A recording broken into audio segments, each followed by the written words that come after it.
हरे कृष्ण। ओम नमो भगवते वासुदेवाय। नमो भगवते वासुदेवाय। ओम नमो भगवते वासुदेवाय।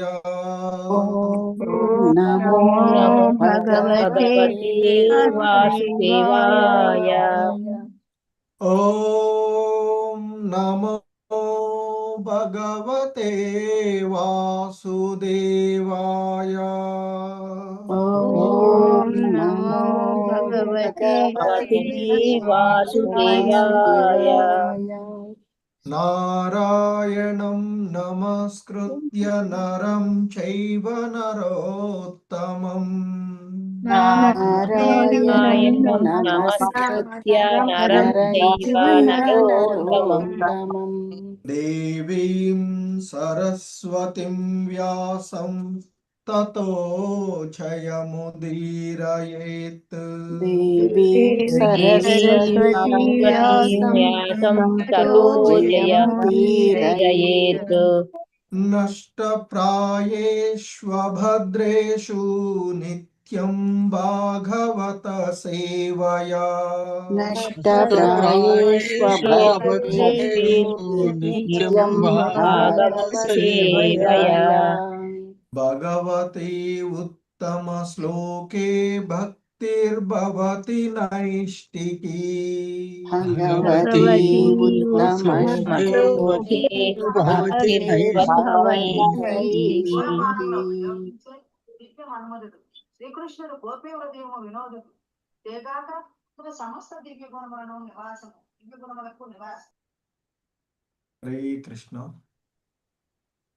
హరే కృష్ణ అందరికీ. సో ఈరోజు నిత్యం భాగవత సేవయ అనేటువంటి కార్యక్రమంలో శ్రీమద్ భాగవతము 4వ స్కందము 9వ అధ్యాయంలోని 31వ శ్లోకాన్ని ఇస్కాన్ సంస్థాపక ఆచార్యులైనటువంటి శ్రీల ప్రభుపాదుల వారి యొక్క వివరణం ద్వారా ఈ శ్లోకాన్ని అవగాహనం చేసుకోవడానికి ప్రయత్నం చేద్దాము. హరే కృష్ణ.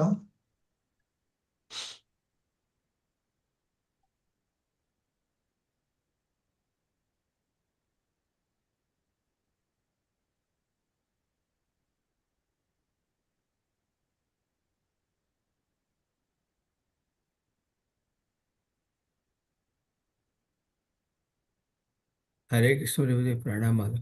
ప్రణామాలు ప్రభా. హరే కృష్ణ.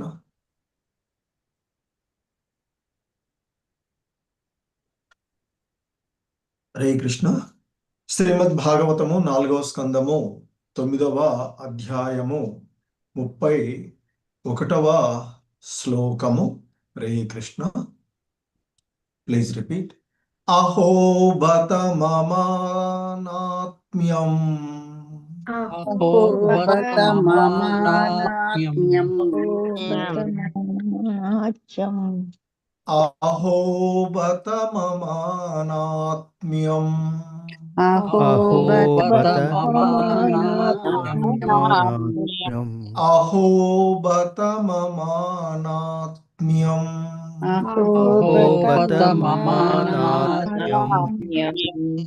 మందభాగ్యస్య పశ్యత మందభాగ్యస్య పశ్యత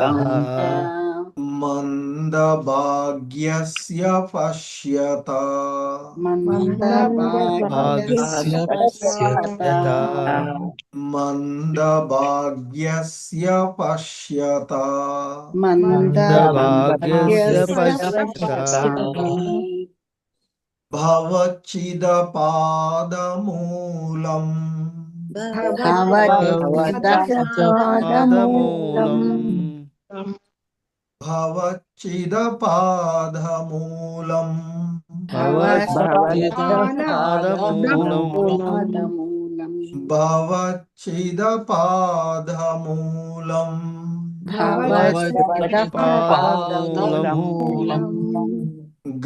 गत्वा याचेयदन्तवत् याचेयदन्तवत् गत्वा याचेयदन्तवत् गत्वा याचेयदन्तवत् गत्वा याचेयदन्तवत् गत्वा याचेयदन्तवत् अहो बत ममानात्म्यं मन्दभाग्यस्य पश्यता अहो अहो बत बत मन्दभाग्यस्य अहो बत ममानात्म्यं मन्दभाग्यस्य पश्यता अहो बत ममानात्म्यं मन्दभाग्यस्य पश्यता भवच्छिदपादमूलं गत्वा याचेयदन्तवत् भवच्छिदपादमूलं गत्वा याचेयदन्तवत् भवच्छिदपादमूलं गत्वा याचेयदन्तवत् भवच्छिदपादमूलं गत्वा याचेयदन्तवत् हरे कृष्ण अहो बत ममात्म्यं मन्दभाग्यस्य पश्यता भवच्छिदपादमूलं गत्वा याचेयदन्तवत् अहो बत ममानात्म्यस्य भाग्यस्य पश्यता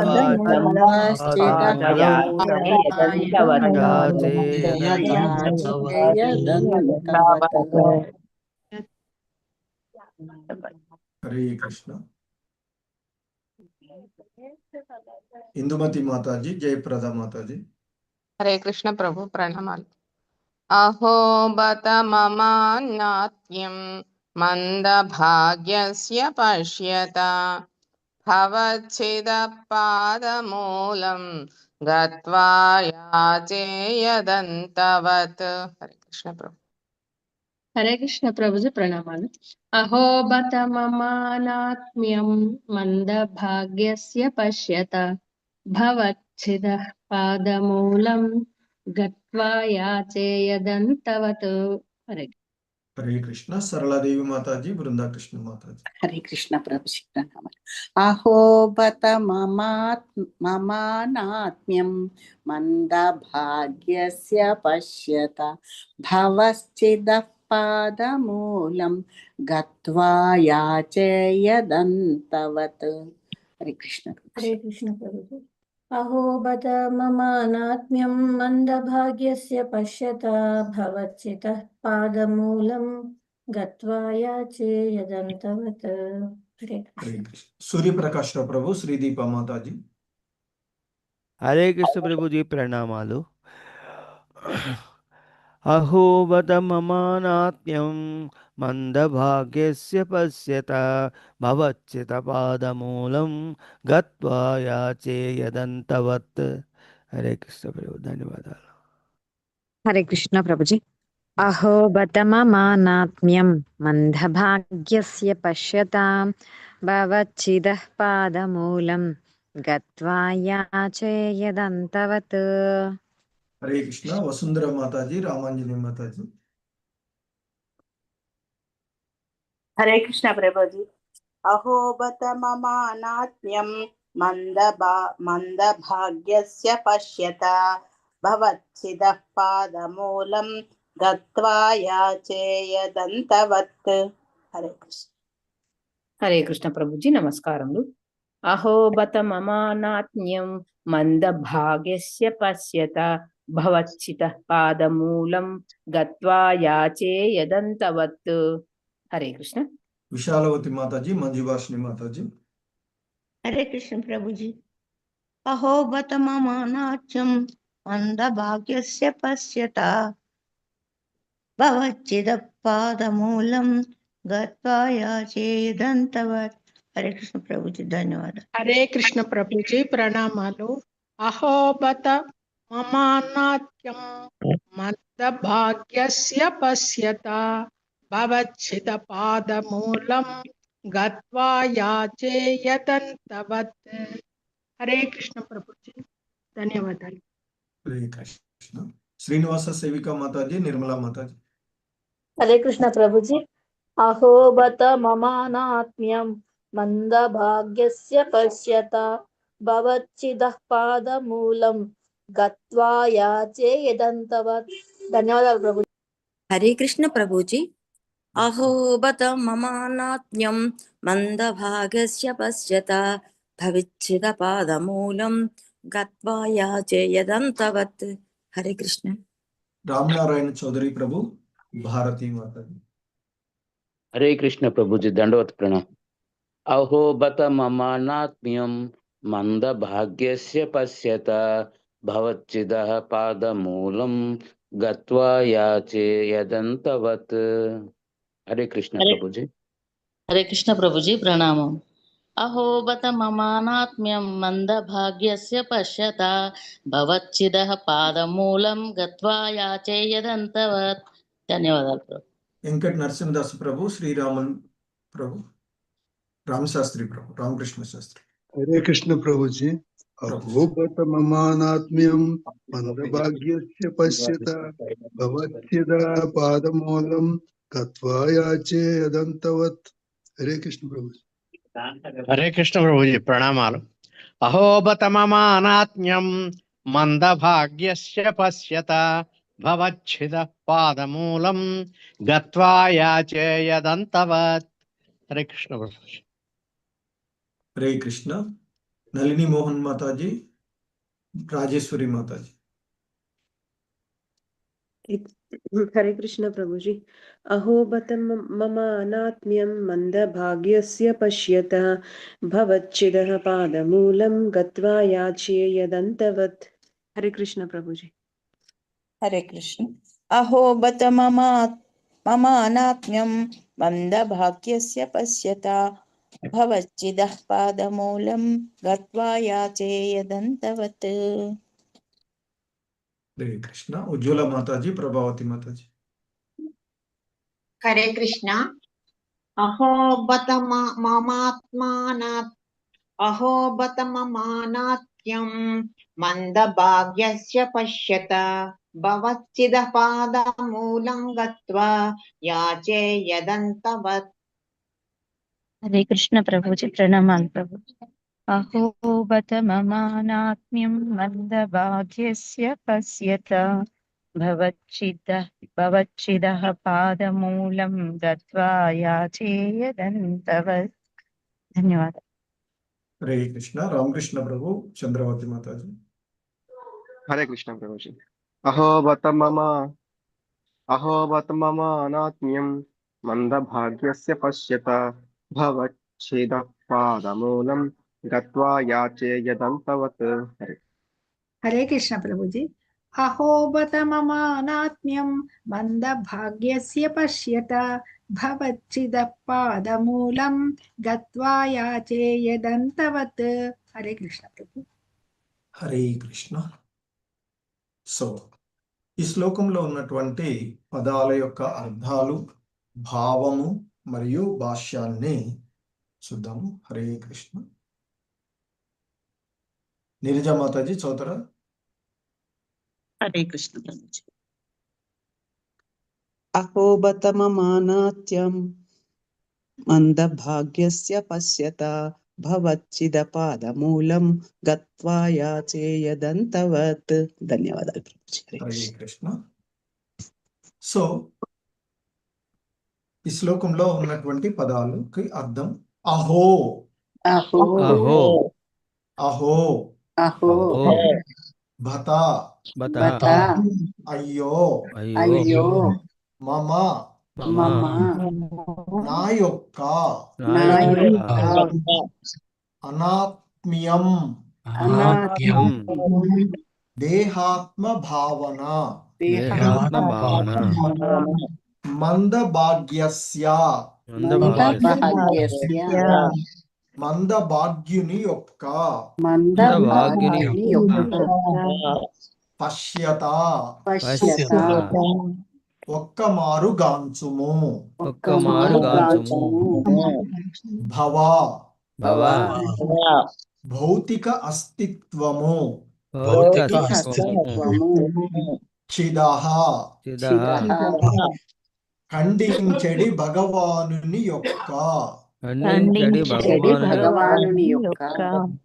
పాదమూలం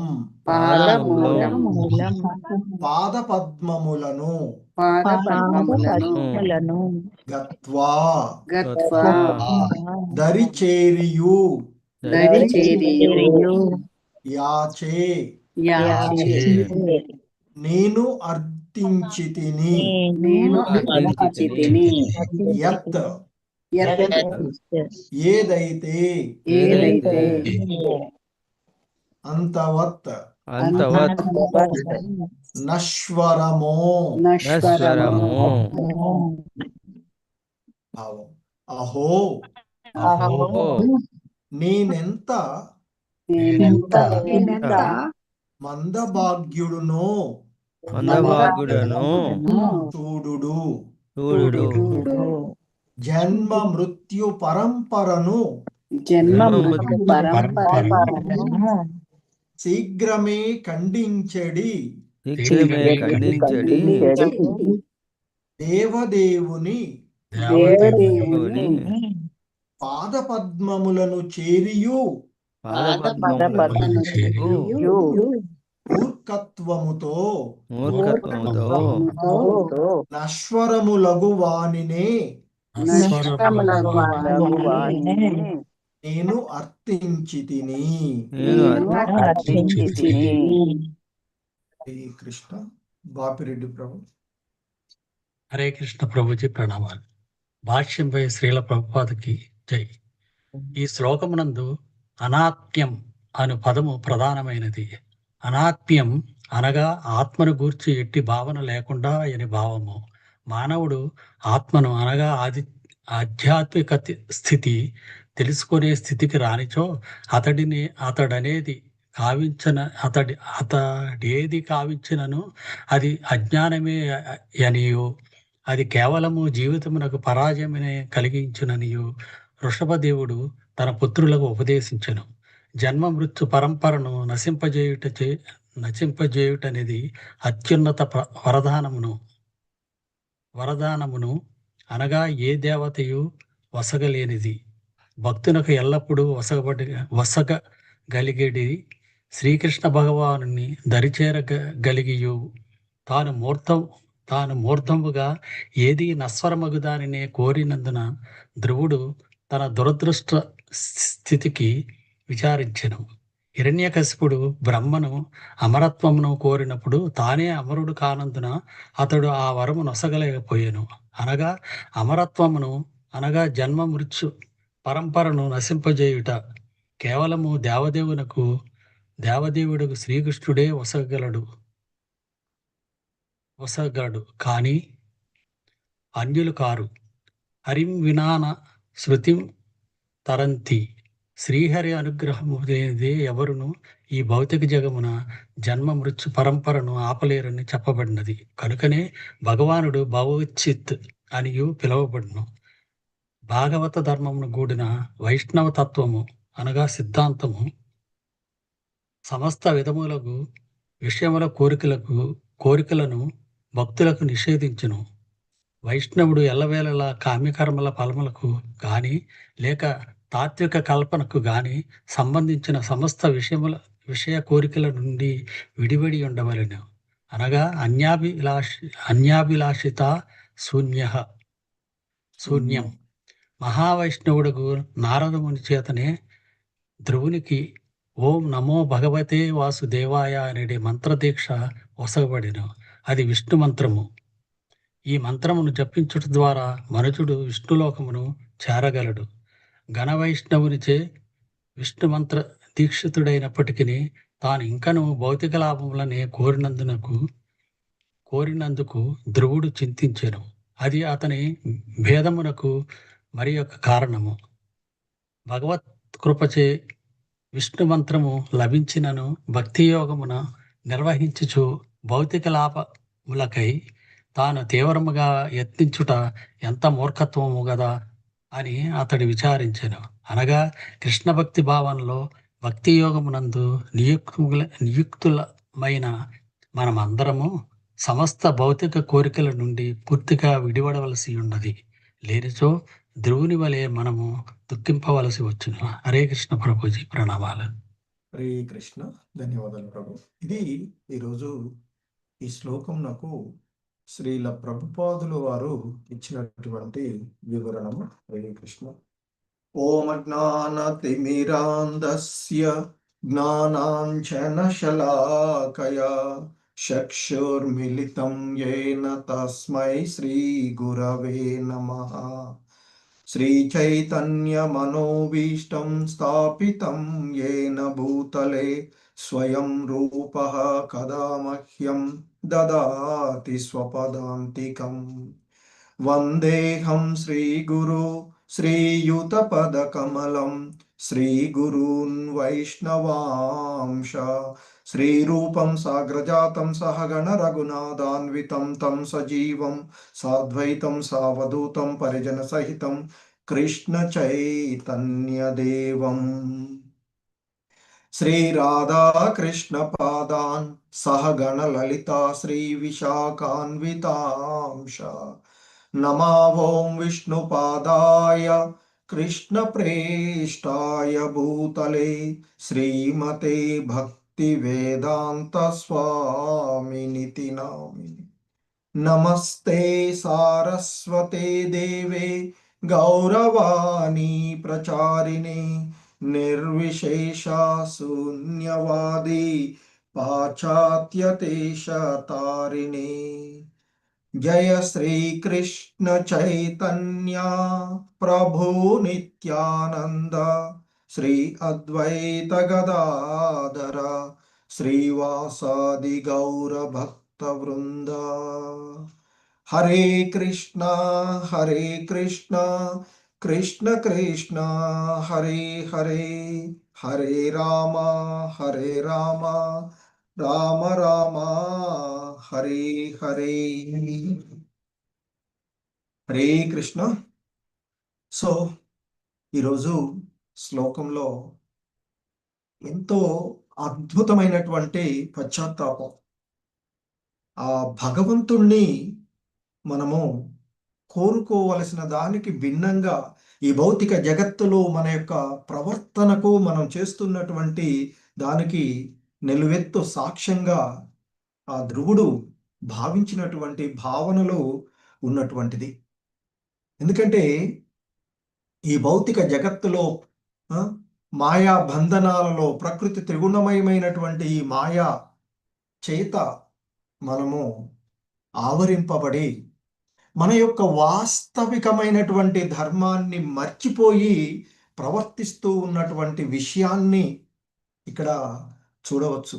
ఎందుకంటే ధ్రువుడు ఆ భగవంతుని యొక్క భక్తియుత సేవ ద్వారా ఆ భగవంతుని పాద పద్మాలను చేరి కూడా అతడు తాను అంతకు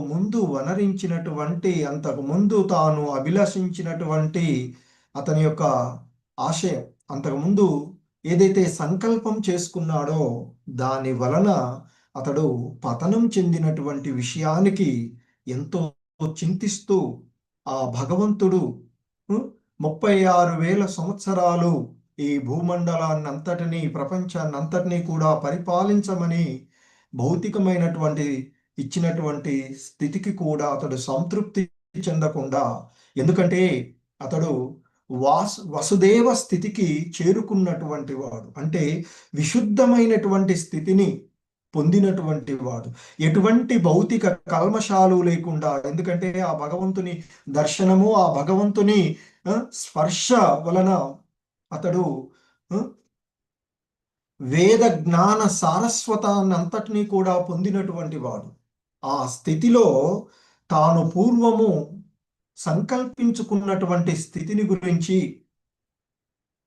మరి ఆ ముక్తిపతి భగవంతుడు ఈరోజు ఈ శ్లోకంలో శ్రీల ప్రభుపాదుల వారి భాషలో చాలా చక్కగా వివరిస్తూ ఉన్నటువంటి ముక్తిని ఇవ్వగలిగేటువంటి వాడు, జనన మరణాల నుండి బయటపడవేయగలిగేటువంటి వాడు అయినటువంటి ఆ దేవదేవుడిని పాదపద్మాలను ఆశ్రయించి కూడా అతడు మరి పతనం చెందినట్లుగానే భావిస్తూ, ఎందుకంటే భౌతికమైనటువంటి కోరికలను కోరుకున్నటువంటి, కానీ మనలాంటి ఈ భౌతిక జగత్తులో సాధారణమైనటువంటి మానవులు ఆ భగవంతుడు 36,000 సంవత్సరాలు నేను పరిపాలిస్తాను అనేటువంటి భావనలతో ఎంతో సంతోషంగా ఉండేవాడు.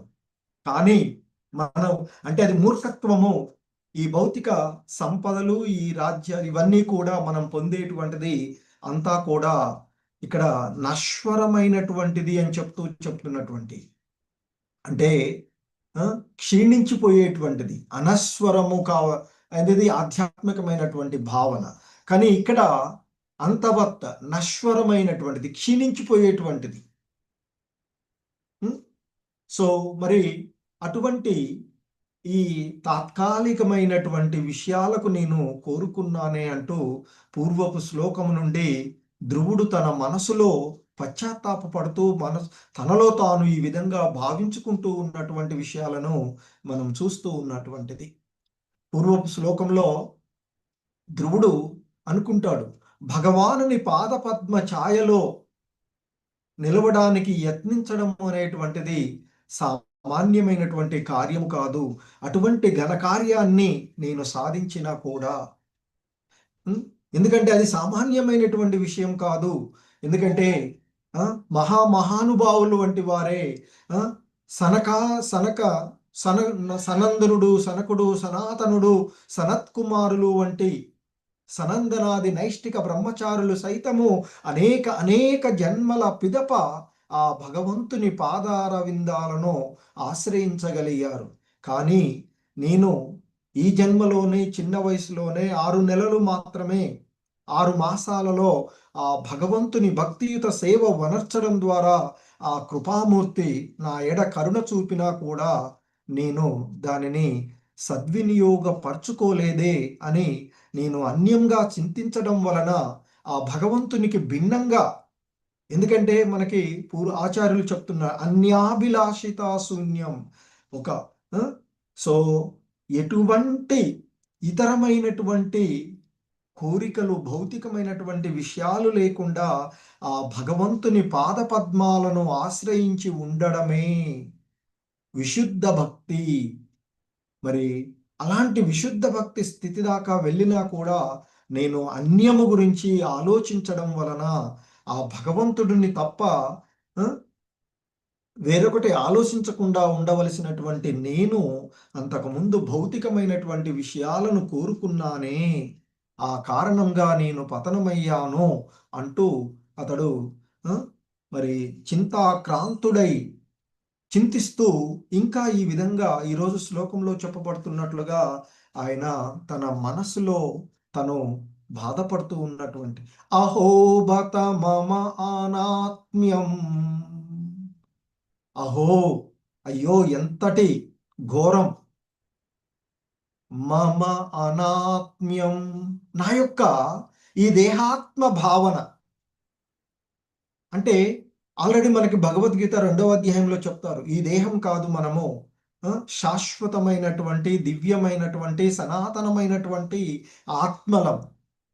ఆ ఆత్మ భావనను వదిలేసి శాశ్వతమైనటువంటి ఆత్మ ఆ భగవంతుని ధామంలో భగవంతుని యొక్క సేవలో నియుక్తమై ఉండవలసినటువంటి ఆ శాశ్వతమైనటువంటి ఆత్మతత్వాన్ని వదిలేసి ఈ భౌతికమైనటువంటి విషయాలకు, నేను ఈ దేహాత్మ భావనలో, ఈ దేహపరమైనటువంటి నా తాత తండ్రి వీళ్ళకంటే గొప్ప రాజ్యాలు కావాలి, నా సవతి తల్లి నన్ను అవమానపరిచింది కాబట్టి ఆమె కంటే ఉన్నతమైన స్థితిలో నేను ఉండాలి అని భావించానే, ఈ దేహాన్ని గురించి, ఈ దేహ సంబంధమైనటువంటి విషయాలను గురించి నేను ఆలోచించానే అంటూ అహో బత మమానాత్మ్యం, మందభాగ్యస్య పశ్యత. అయ్యో చూడండి ఒక్కసారి నా యొక్క మందభాగ్యం అంటే నా యొక్క బుద్ధిహీనత, మందభక్తుడి అయినటువంటి బుద్ధి లేని వాడిగా నేను చేసినటువంటి పని ఒక్కసారి ఆలోచిస్తే ఏం చేశాను నేను? భావ చీద. సో మరి ఈ భౌతికమైనటువంటి అస్తిత్వాలన్నిటి నుండి కూడా తొలగించి, అంటే ఈ జన్మ మృత్యు జరా వ్యాధి వంటి వీటన్నిటినీ కూడా తొలగించి భవచ్చిద పాదమూలం గత్వా యాచేయదంతవత్. సో నేను ఈ భౌతిక భావనలు, అంటే నేను ఎంతటి మందభాగ్యుడునో ఎంతటి బుద్ధిహీనుడునో చూడండి. ఒకసారి నా యొక్క పరిస్థితిని గురించి ఆలోచించుకోండి. నేను ఎంతటి బుద్ధిహీనునో మందభాగ్యుడినో చూడండి. ఎందుకంటే భవచ్చిదః ఈ భౌతికమైనటువంటి అస్తిత్వాలన్నిటినీ ఖండించి వేయగలిగేటువంటి, అంటే జన్మ మృత్యు పరంపరల నుండి శీఘ్రమే ఖండించి వేసేటువంటి చిదః, ఖండించి వేయడం. సో మరి ఎవరు?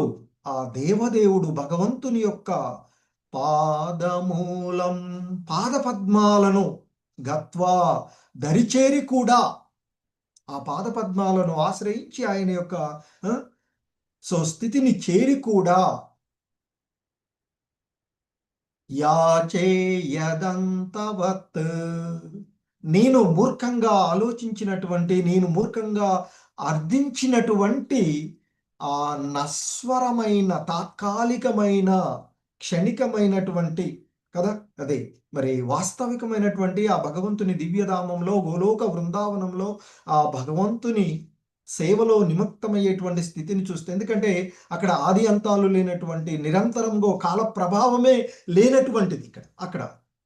సో ఇక్కడ ఏదైతే ఒకవేళ తను 1,000 సంవత్సరాలు బతుకుతున్నాడు అని అనుకున్న 36,000 సంవత్సరాలు అతడు చేసేటువంటి, కానీ మరి ఆ భగవద్ధామంలో భగవంతుని యొక్క సేవ, నిత్యమైనటువంటి ఆనందము, శాశ్వతమైనటువంటి, తరుగులేనటువంటి, అనశ్వరమైనటువంటి. సో చెప్తారు మనకు భగవద్గీతలో, క్షరుడు అక్షరుడు అనేటువంటి ఈ బద్ధ జీవితంలో ఉండేటువంటి వాడంతా కూడా, ఈ భౌతిక జగత్తులో ఉండేటువంటి వాళ్ళంతా కూడా క్షరులు కాగా, ఆధ్యాత్మిక లోకాన్ని చేరినటువంటి వాడు అక్షరుడు, అనశ్వరుడుగా, నశింపేలేనటువంటి వాడుగా ఉండేటువంటిది.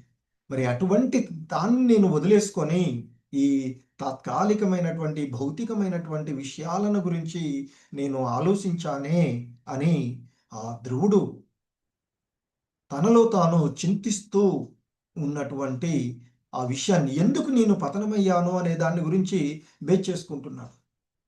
ఎందుకంటే ఇక్కడ శ్రీల ప్రభుపాదుల వారు శ్లోకం భాష్యంలో ఎంతో చక్కగా మనకి చెప్పినటువంటి విషయము ఒకటి, ఆ ధ్రువుడు వాడబడినటువంటి పదాలలో అనాత్మ్యం అనేటువంటిది, అంటే తాను శాశ్వతమైనటువంటి ఆత్మను, ఈ దేహం నేను కాదు, ఈ దేహపదమైనటువంటి సంబంధాలు నావి కావు అనేటువంటి భావన లేకుండా, నా చవతి తల్లి, నా తమ్ముడు, నా నాన్న, వీళ్ళకంటే గొప్ప రాజ్యాలను, వీళ్ళందరినీ నేను అధిగమించి, ఈ భౌతికంగా వాళ్ళు ఉండేటువంటి వాటిని అధిగమించి ఉన్నతమైనటువంటి స్థితిలో ఉండాలని కోరుకున్నాడు తప్ప, శాశ్వతమైనటువంటి ఆత్మతత్వాన్ని గురించి అతడు ఆలోచించినటువంటి కారణము అని ఇక్కడ చెప్తున్నటువంటిది. ఎందుకంటే మనకి భగవద్గీతలో కూడా చెప్తారు, జ్ఞాన విజ్ఞానాలుగా చెప్పబడేటువంటిది.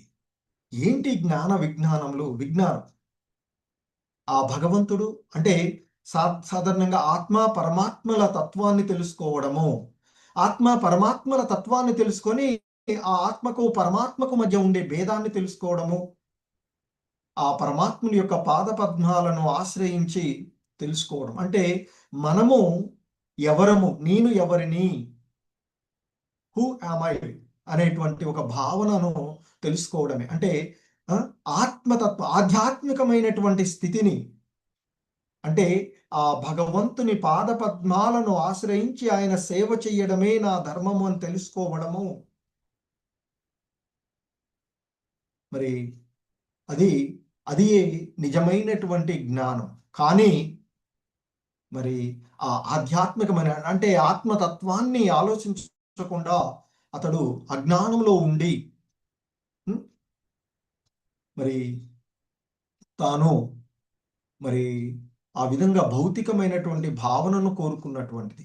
సో దీనికి ఇక్కడ ప్రామాణికంగా మనకి ఒక రిఫరెన్స్గా చెప్తూ ఉన్నటువంటిది ఆ వృషభదేవుడు తన పుత్రులకు చెప్తూ ఉండేటువంటిది. ఎవడైనా, ఎందుకంటే ఈ మానవ జన్మ మహోన్నతమైనటువంటిది, తిరిగి భగవద్ధామాన్ని చేరుకోవడానికి శిక్షణ వంటిది. అటువంటి ఈ జన్మను మానవుడు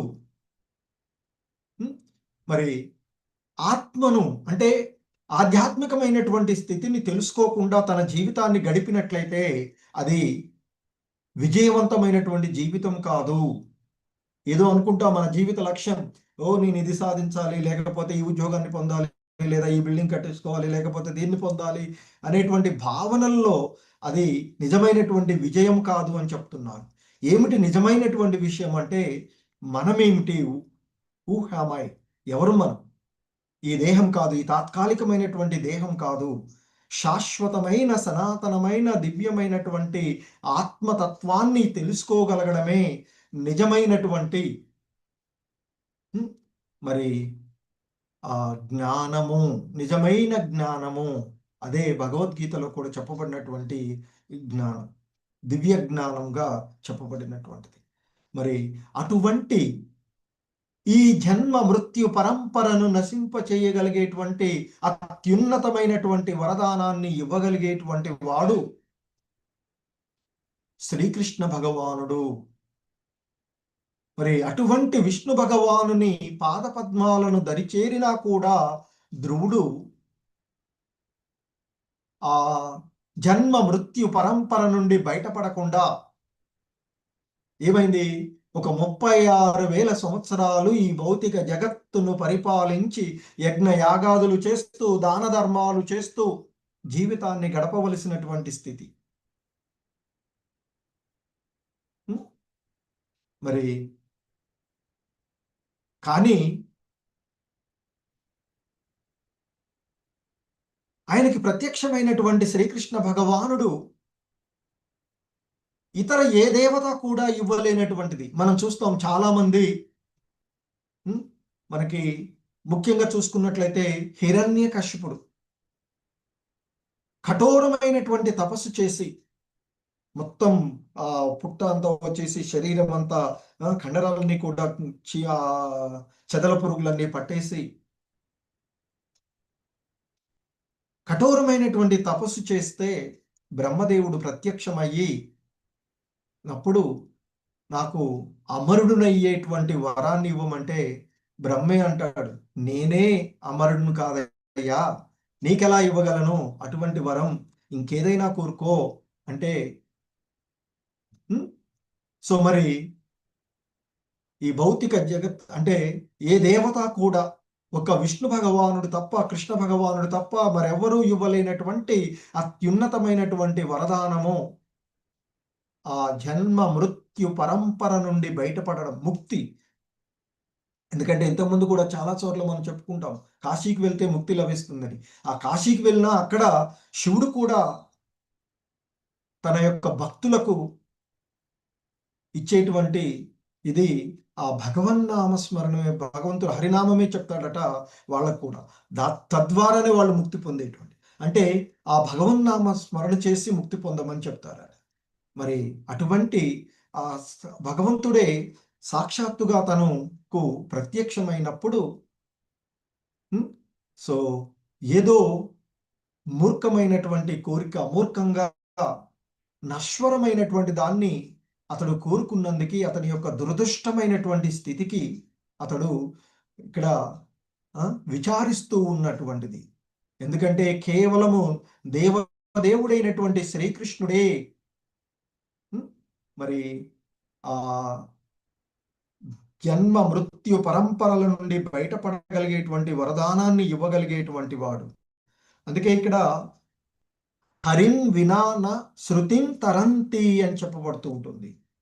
ఎందుకంటే ఆ భగవంతుడే ఇక్కడ హరిం.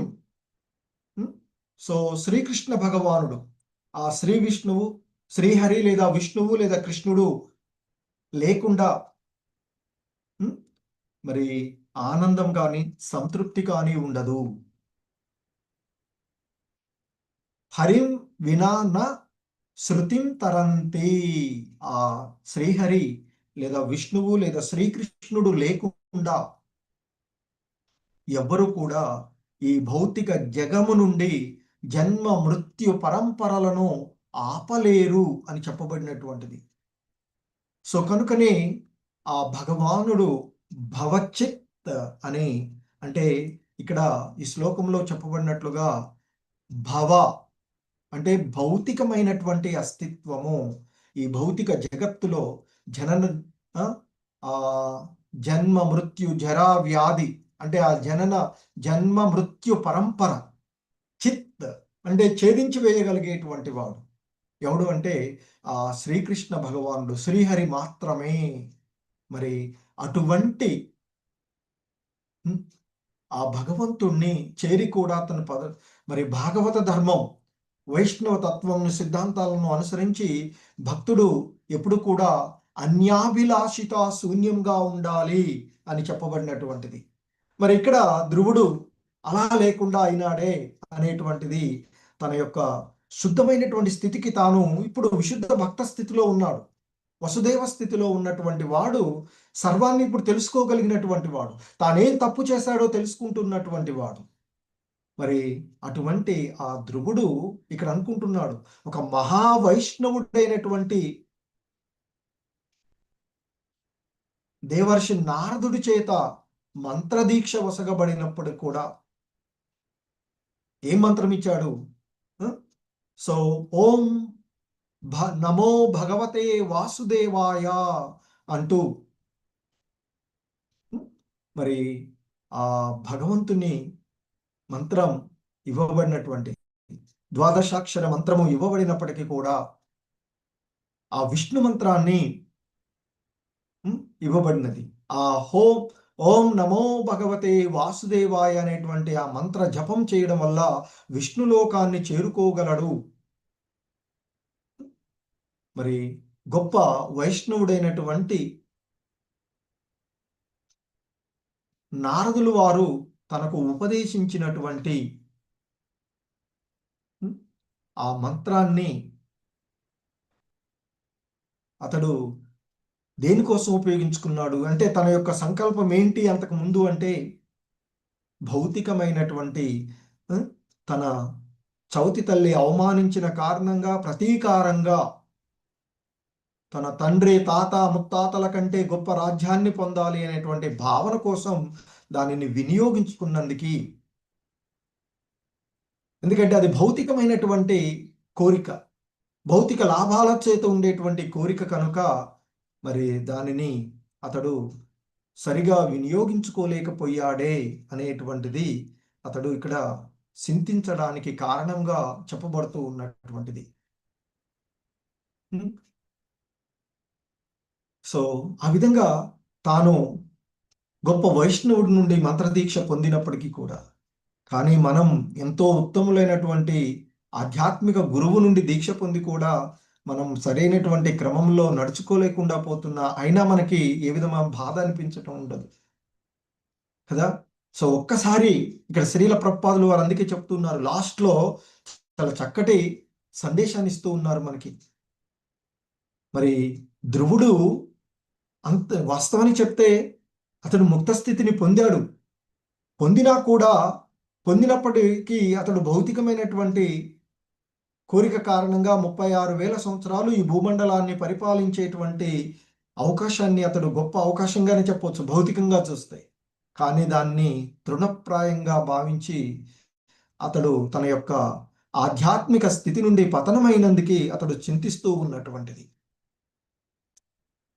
మరి ఈ జన్మ మృత్యు పరంపరల నుండి బయటపడివేయగలిగేటువంటి మహామంత్ర దీక్ష తీసుకుని కూడా, మహామంత్రం ఉంది అని తెలిసి కూడా మనము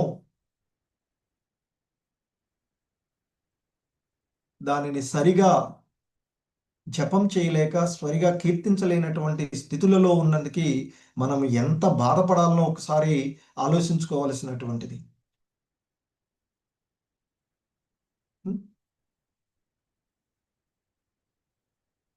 సో ఆయన ఆ విష్ణు మంత్రాన్ని భక్తి యోగం నిర్వహించి చేసి తద్వారా అతడు పొందినటువంటి భౌతికమైనటువంటి లాభానికి, వాస్తవానికి అతనికి ఈ భౌతిక జగత్తు కంటే కూడా ఉన్నతమైనటువంటి ధ్రువలోకాన్ని ఇచ్చినప్పటికీ కూడా అతడు సంతృప్తి చెందలేదు. అది మరి విశుద్ధ భక్తి స్థితిలో ధ్రువుడి యొక్క ఇప్పుడున్నటువంటి స్థితి. అందుకే ఆయన అనుకుంటున్నాడు, భగవంతుని యొక్క కృప చేత విష్ణు మంత్రము లభించినా కూడా ఆ లభించినటువంటి విష్ణు మంత్రాన్ని భక్తి యోగం నిర్వహించి నేను భౌతికమైనటువంటి లాభాన్నే పొందానే, ఆధ్యాత్మికమైనటువంటి లాభాన్ని వదిలేసి, ఎంత మూర్ఖత్వమో కదా నేను చేసినటువంటిది, ఎంత మూర్ఖుడినో కదా నేను అంటూ ధ్రువుడు తన యొక్క మందభాగ్య స్థితికి, మందమతి స్థితికి విచారిస్తూ ఉన్నటువంటి అంశాన్ని మనకి ఇక్కడ చూస్తూ ఉన్నటువంటిది. సో అందుకే శ్రీల ప్రభుపాదులు వారు మనకి ఎంతో మహోన్నతమైనటువంటి అవకాశం. ఎందుకంటే ధ్రువుడులాగా వెళ్ళి ఆ అష్టాంగ యోగ విధానాన్ని, శ్వాసను అన్ని నియంత్రించుకుంటూ ప్రాణాయామము, ధారణ, ప్రత్యాహారణ, ధ్యానం అవన్నీ చేసేటువంటి స్థితిలో లేకుండా మనకి పరంపరలో చైతన్య మహాప్రభులు వారు సరళమైనటువంటి మార్గాన్ని ఏదైతే ధ్రువుడు పొందాడో అటువంటి స్థితిని, అంటే ధ్రువుడుకి ఆ భక్తి యోగంలో నిమగ్నమయ్యాడో అటువంటి విషయాన్ని, అంటే కృష్ణ భక్తి భావనలో భక్తి యోగమునందు నియుక్తమయ్యేటువంటి అవకాశం మనకున్నటువంటిది 4 నియమాలను పాటిస్తూ, no meat eating, no intoxication, no illicit relations, no gambling కదా, మాంసాహార భక్షణను వదిలేయడము, మత్తు పదార్థాలను వదిలివేయడము, అక్రమమైనటువంటి సంబంధాలను వదిలివేయడము, అలాగే జూదము ఆడకుండా ఉండేటువంటి ఆ 4 నియమాలను పాటిస్తూ అదే సమయంలో కనీసం 16 మాలలు రోజుకి జపం చేస్తూ ఆ కృష్ణ భక్తి భావనలో నిమగ్నమైనట్లయితే తద్వారా సమస్తమైనటువంటి భౌతిక కోరికల నుండి విడిపడేటువంటి అవకాశం ఉంటుంది అని చెప్తుంటుంటారు. సో కనుకనే ఇస్కాన్ సంస్థాపక ఆచార్యులైనటువంటి శ్రీల ప్రభుపాదులు వారు మనకి సూచించినట్లుగా 4 నియమాలను పాటిస్తూ రోజు కనీసం 16 మాలలు హరే కృష్ణ కృష్ణ కృష్ణ హరే హరే, హరే రామ రామ రామ హరే హరే అంటూ ఆ భగవన్నామ స్మరణ చేస్తూ ఉన్నట్లయితే ఆయన మరి ఇక్కడ ఈ భవబంధనాల నుండి ముక్తి పొందించేటువంటి మార్గము నేనే తీసుకువెళ్తాను గోలోక వృందావనానికి అని చెప్పబడినటువంటిది. సో కనుక మరి ఇంతటి గొప్ప అవకాశాన్ని వినియోగించుకోమని చెప్తున్నారు. ఒకవేళ అలా చేయకపోయినట్లయితే ఏదో ఒక రోజున ధ్రువుడు ఏ విధంగా అయితే ఇప్పుడు బాధపడుతున్నాడో మనం కూడా మన యొక్క వాస్తవికమైనటువంటి స్థితిని తెలుసుకున్న తర్వాత ఎన్నెన్ని జన్మలు వేస్ట్ చేసుకున్నామో అని బాధపడవలసినటువంటి అవసరం వస్తుంది అని శ్రీల ప్రభుపాదులు వారు దుఃఖించవలసి వస్తూ ఉంటుంది అని చెప్తూ ఉన్నారు. సో కనుక ఎంతో గొప్ప అవకాశం మనుష్యానాం సహస్రేషు అంటూ చెప్పబడినట్టు ఎంతో మంది ఉన్నారు. ఎంతో మంది ఈ సమయంలో ఉన్నప్పటికీ కూడా మరి ఆ భాగవతాన్ని వినేటువంటి అవకాశం మనకి అందరికీ లేదు. ఎంతో మంది ఉన్నటువంటి కొద్దిమంది మాత్రమే ఇక్కడ మనకి వాళ్ళ చూస్తే ఒక 54 మంది 55 మంది మనం ఇక్కడ కూర్చొని అటు ఇటుగా ఉంటున్నాం. సో అలా ఆ వినేటువంటి అవకాశం, ఆ హరి కథలే శ్రవణానికి పరమానందము, అవి లేకపోతే తృప్తినివ్వవు అనేటువంటి భావనలతో ఉండేటువంటి మరి ఆ శ్రీహరి నామం వినకుండా ఆయన మాత్రమే మనకి బయటపడేటటువంటి హరి కథలు తప్ప, మరి ఆ హరినామం తప్ప మరేది కూడా మనల్ని ఈ భవబంధనాల నుండి బయటపడేసేటువంటి మార్గం లేదు అని తెలిసి కూడా మనము ఇంకా అలాగే ఉండిపోతూ ఉన్నటువంటిది.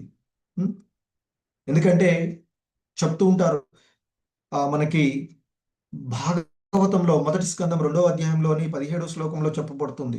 శృణ్వతాం స్వకథా కృష్ణ పుణ్య శ్రవణ కీర్తన హృద్యంతస్థో హ్యభద్రాణి విధునోతి సుహృత్సతాం అంటూ చెప్పబడింది. అంటే కృష్ణుడి కథలను వినేవారి హృదయంలో కృష్ణుడు స్వయంగా నివసించి అపవిత్రతలన్నింటినీ కూడా తొలగిస్తారు అని భాగవతంలో చెప్పబడింది. మరి దీన్ని సాక్షాత్తు శ్రీకృష్ణుడే చెప్తారు భగవద్గీతలో 10వ అధ్యాయంలో చతుశ్లోకే భగవద్గీతలో. నా భక్తుల యొక్క హృదయాలలో ఉండి నిరంతరము నన్ను కీర్తించేటువంటి నా భక్తుల హృదయాలలో ఉండి అజ్ఞాన అంధకారాన్ని జ్ఞానజ్యోతితో నేను తొలగిస్తాను అని చెప్తారు.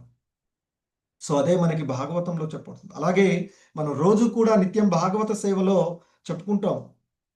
నష్టప్రాయేష్వభద్రేషు నిత్యం భాగవత సేవయా భగవతి ఉత్తమ శ్లోకే భక్తిర్భవతి నైష్టికి అని రోజు చెప్పుకుంటూ ఉంటాం కదా. మరి హరే కృష్ణ దీని భావము ఎవరైనా చెప్తారా? హరే కృష్ణ. హరే కృష్ణ రోజు చెప్పుకుంటున్నాం.